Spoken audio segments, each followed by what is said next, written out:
नमस्कार दोस्तों, जय श्री कृष्ण, राधे राधे। जब भगवान शिव ने काल को दिया प्राण दान, भक्त के विश्वास की हुई जीत। भगवान शिव के परम भक्त श्वेत मुनि पर्वत पर एकांत में अपने आराध्य का ध्यान करते और उनकी पूजा करते थे। वे कहते थे कि मृत्यु उनका क्या कर सकती है, उन्होंने तो साक्षात महाकाल की शरण ली हुई है। उनके आश्रम में शांति और आत्मविश्वास की पवित्रता झलकती थी। भगवान शिव को कालों के काल महाकाल हैं, साक्षात मृत्यु में भी उनका सामना करने का साहस नहीं है। वे मृत्युजय हैं, अविनाशी हैं, आदि हैं, अनंत हैं। भगवान शिव इतने भोले हैं कि वे अपने भक्त की पुकार पर दौड़े चले आते हैं, उन्हें मनचाहा वरदान देते हैं और उनकी मनोकामनाओं की पूर्ति करते हैं। आज हम आपको लिंग पुराण की एक कथा के बारे में बताते हैं, जिसमें काल को भगवान शिव ने प्राण दान दिया और अपने भक्त के लिए विश्वास को टूटने नहीं दिया। आइए जानते हैं ये पौराणिक कथा। भगवान शिव के परम भक्त श्वेत मुनि पर्वत पर एकांत में अपने आराध्य का ध्यान करते और उनकी पूजा करते थे। वे कहते थे कि मृत्यु उनका क्या कर सकती है, उन्होंने तो साक्षात महाकाल की शरण ली है। उनके आश्रम में शांति और आत्मविश्वास की पवित्रता झलकती थी। उनके तप के बल से आश्रम विद्यमान था। श्वेत मुनि अपने जीवन काल के अंतिम पड़ाव पर थे। वे मृत्यु से निडर होकर रुद्र अध्याय का पाठ करते थे। उनके जीवन की अंतिम श्वास चल रहा था।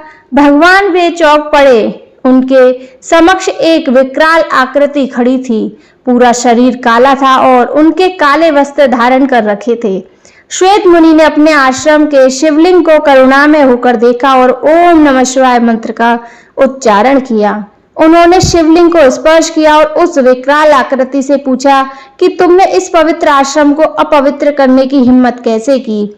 इस आश्रम को तो भगवान शिव की कृपा से अभय का आशीष प्राप्त है। उन्होंने दोबारा शिवलिंग को स्पर्श किया। विकराल आकृति वाले काल ने अपना परिचय देते हुए कहा कि अब आप पृथ्वी पर नहीं रह सकते, आपको यमलोक चलना है। इस पर श्वेत मुनि ने शिवलिंग को अपने हाथों से कसकर पकड़ लिया और कहा कि तुमने शिव की भक्ति को चुनौती दी है। क्या तुम्हें नहीं पता कि भगवान शिव तो स्वयं ही काल के ही महाकाल हैं? इस पर काल ने कहा कि शिवलिंग शक्ति विहीन है, निक्षेत्र है, पत्थर में महादेव की कल्पना एक भूल है। काल ने श्वेत मुनि को पाश में बांध दिया। मुनि ने कहा कि ये तुम्हारी भूल है, महादेव को कण-कण में व्यस्त हैं। विश्वास के साथ उनका आवाहन करने पर वे अपने भक्त की रक्षा करने आते हैं। तभी भगवान शिव माता पार्वती के साथ वहां प्रकट हो गए।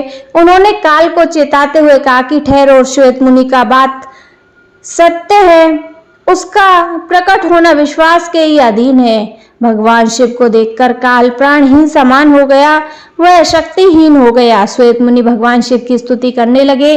इस तरह महादेव ने कहा कि आपकी लिंग उपासना धन्य है, विश्वास की विजय होती है। नंदी के निवेदन करने पर महाकाल शिव ने काल को प्राण दान दे दिया और वे वहां से अंतर्ध्यान हो गए। तो दोस्तों, आपको ये छोटी सी कहानी कैसी लगी? बोलो हर हर महादेव।